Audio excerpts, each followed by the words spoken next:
Mutao raises his eyebrows to get my attention when I pass by his desk. Nakai, I take it Ikizawa is in the infirmary now? Yeah, I took her there and the nurse said I should let her rest. Mutao nods, assuring me that I made the right call. He scratches his chin for a second before rising from his desk. Everyone, I want you to continue with the exercise. Nakai, I'll see you in the hallway, please. His speech is hushed, but overall he doesn't seem to be acting too differently from how he usually does. Being a teacher, maybe it's to be expected. As we go out into the hallway, I notice him taking a quick glance left and right to check if there are any students milling around. The hallway is nearly soundless, but I can't think of anything except waiting for Mutao to speak.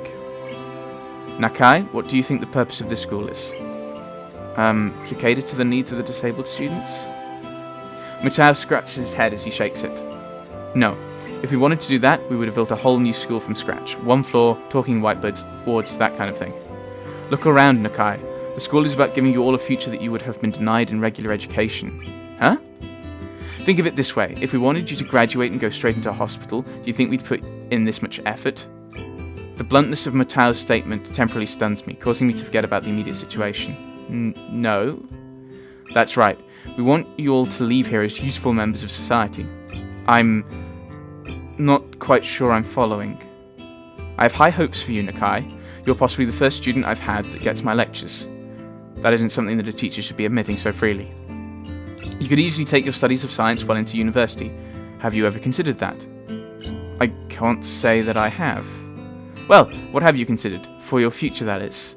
I can't say I've put much thought into my future. For a moment, I'm distinctly reminded of Lily questioning me about the same subject.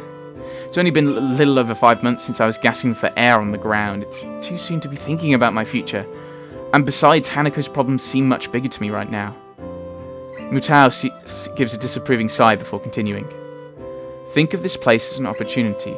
Here you have boundless facilities, good teachers, plus the added bonus of the nurse and staff. You should be doing nothing but thinking of the future. Right. As I raise my head to meet his gaze, the thought occurs to me. It's almost like Mutao totally sidestepped the issue at hand. Excuse me, but why do none of the staff seem to care when Hanako skips classes? I've seen you watch her walk out of class more than once. Shouldn't you at least say something? Well, Nakai, it's not really that simple. Every student here has special needs. If it weren't for that, then we wouldn't have a school here. For example, I wouldn't keep you in class if you were having trouble breathing, would I? But that's not... Mutao cuts me off before I can even think about finishing my sentence. Ikazawa's case is very much like that. But instead of CPR or a pacemaker, what she needs is time and space. The faculty was made aware of this from the day she arrived here. Thus, whenever she feels the need to leave class, we let her do so.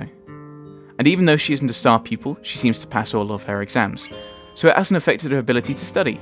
Isn't that enough? I open my mouth to protest, but I can't find a fault in his argument. While her condition does at first seem to be wholly physiological, its worst effects have been on her psyche. It still puts me off though. Isn't he just passing on the responsibility for her problem? Surely she can't go like this for her entire life. I understand that you might not be used to this kind of thing. It's been a big change for you. That said, it's less than a year until graduation now. Maybe you won't have to get used to the school. If you keep your head down, I'm sure you'll do well enough in your exams. I numbly nod. More to simply acknowledge that I'm listening than out of agreement. I felt like I was getting used to the school, but it feels like it's just being thrown back in my face. But what about Hanako? I hope that she will perform well enough to do what she wants to do. What that is, I don't know. Not all students leave school with an idea of what they want to do, unfortunately.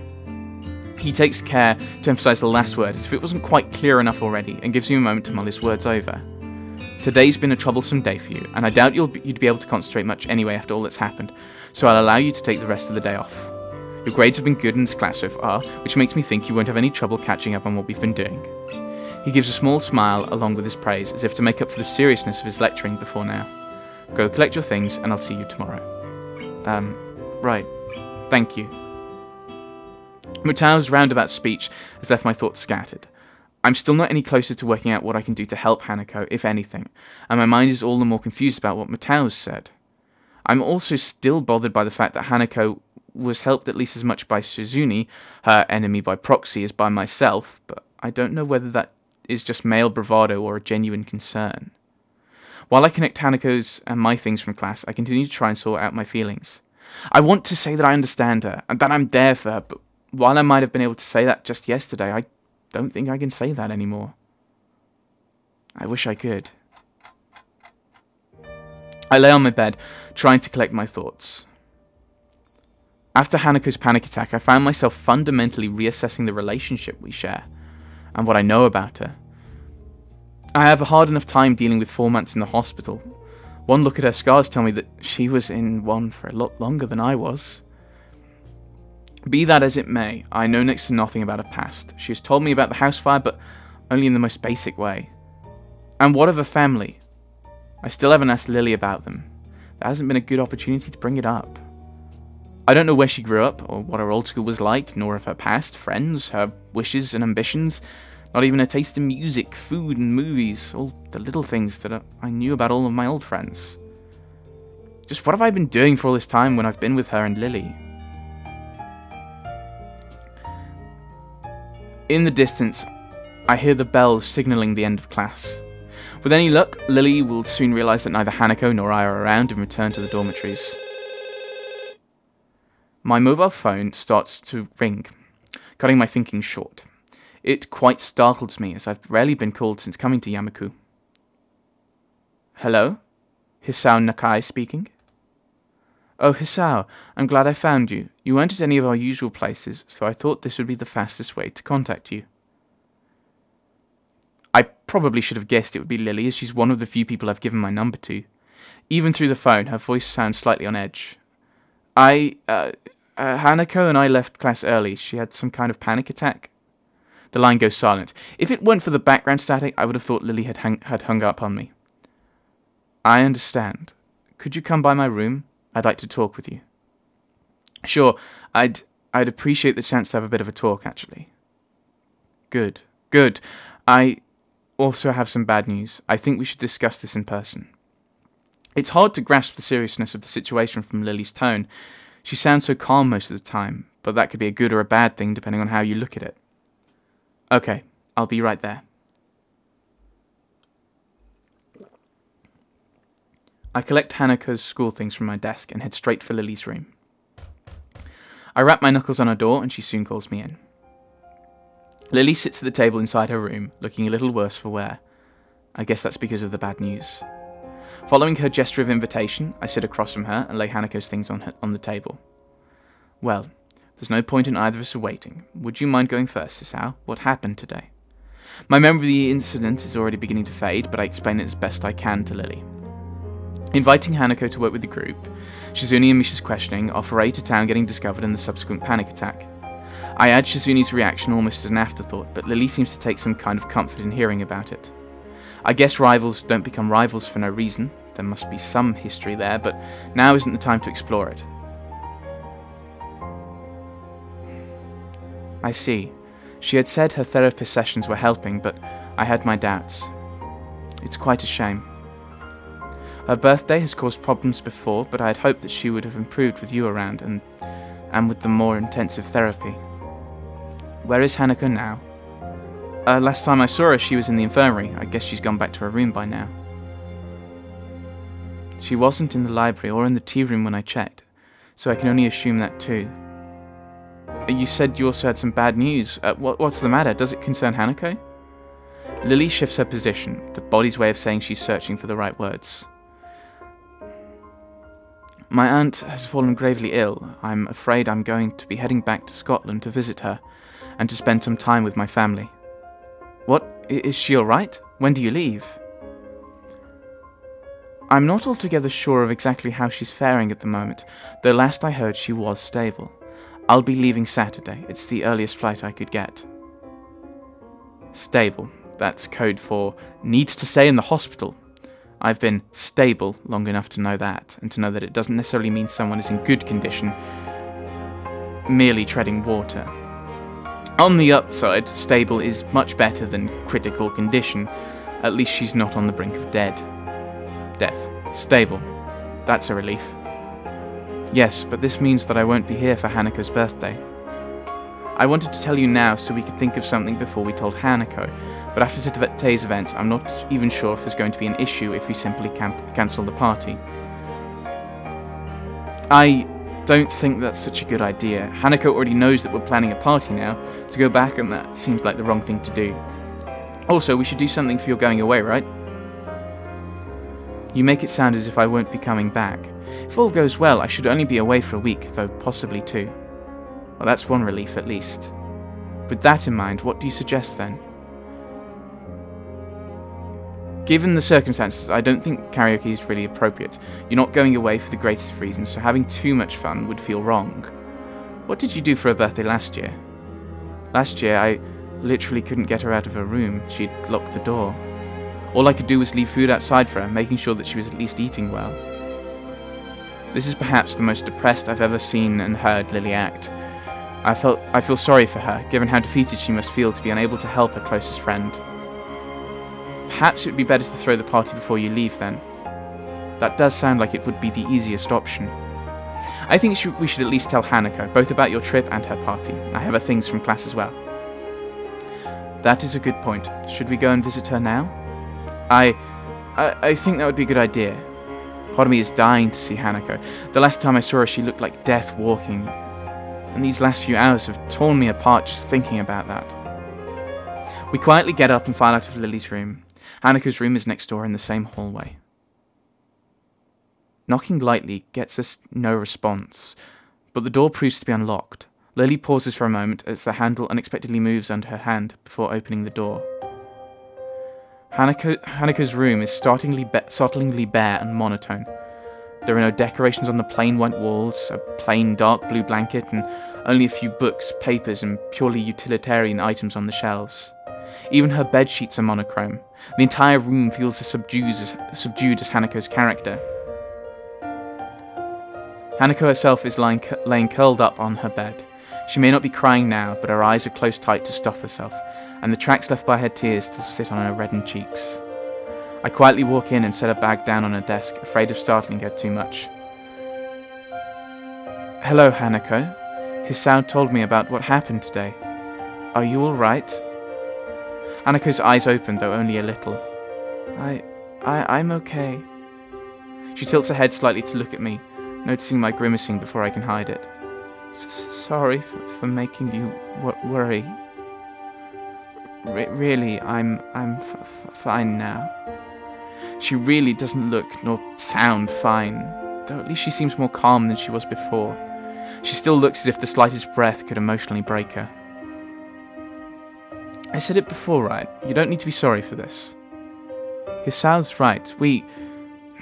I shouldn't have hidden something like a birthday celebration from you. I see Hanako shiver at the word. Lily picks up on the silence that follows and crouches down to Hanako's level. I'm the one who should be sorry, Hanako. Hanako's eyes open to peer at Lily.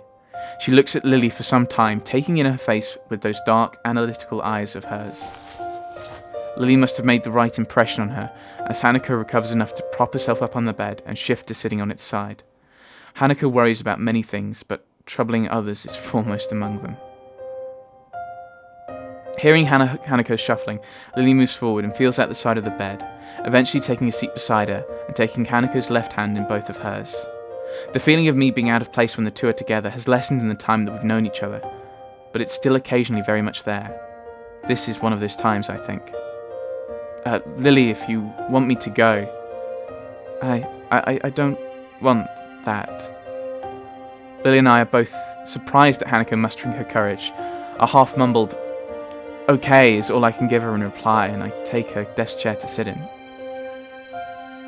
Hanako, I'm afraid I have some bad news. So Lily's going to break the news now. With Hanako having affirmed our relationship so clearly, perhaps Lily thought the timing was good, or at least as good as it was going to be. My aunt has fallen ill, so I need to return to my family for a time. Concern replaces Hanako's remorseful expression. Your family? You mean in Scotland, right? That is right. Akira and I will be leaving on Saturday.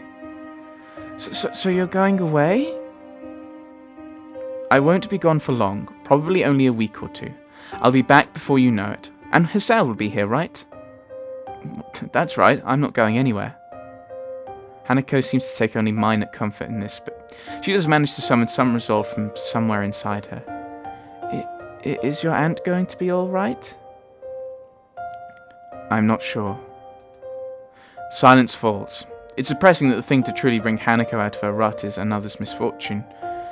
I decide to bring up the other matter that brought us here, to distract, at least in part, from the dismal feeling permeating the room.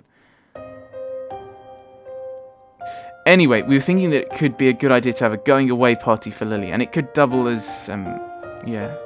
I cut myself off before mentioning her birthday, as that seems to be a trigger for some fierce emotions within her.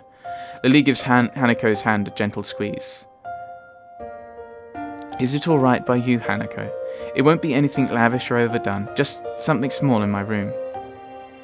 Just in the school? Just us? That's right, just the three of us, if you like. I could ask Akira to come as well. Oh, okay. You're only going for a week? 1 week or 2, yes, I promise you, it won't be any longer. Oh, okay. Most people would be upset about hearing a friend's family member falling ill and happy at having a party, but with Hanako it seems that both events are on the same level. Alright then, you look like you need a rest, Hanako, so it might be best if we all went back to our rooms for now? You know that if you ever want anything, you can always talk to me or Hisao, right?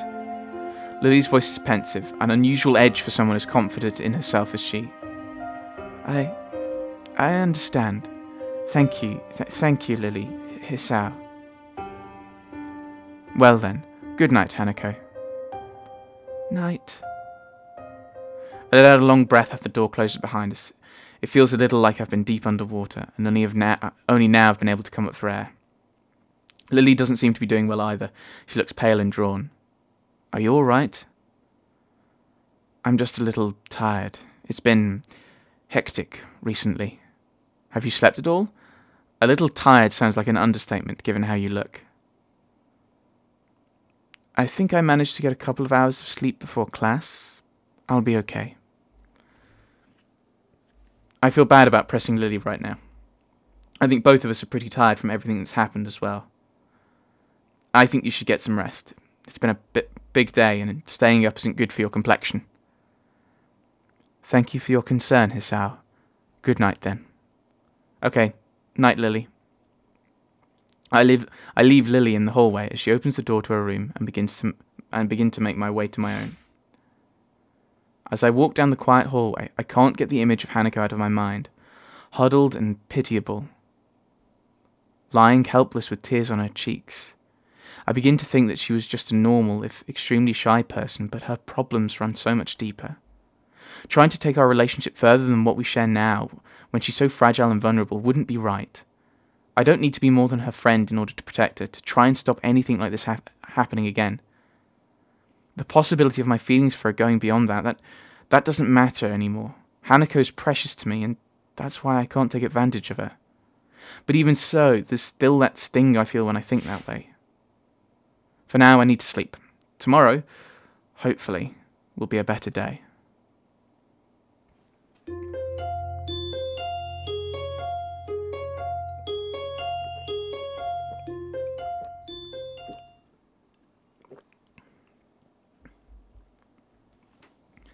Hanako is more noticeable in her absence than when she is in the room. I feel her empty desk calling out for me. I find myself peering over my shoulder endlessly, hoping that I'm hallucinating and that Hanako will magically appear. She makes sure she's as small a presence as possible when she attends class, and although she had been getting better recently, that fact never changed. Nobody ever pays her any heed in class, and now that she's not here, they don't notice her absence. It's as if she just never existed. Lily did say that her skipping class wasn't an unusual thing before I met her, but it's still very off-putting.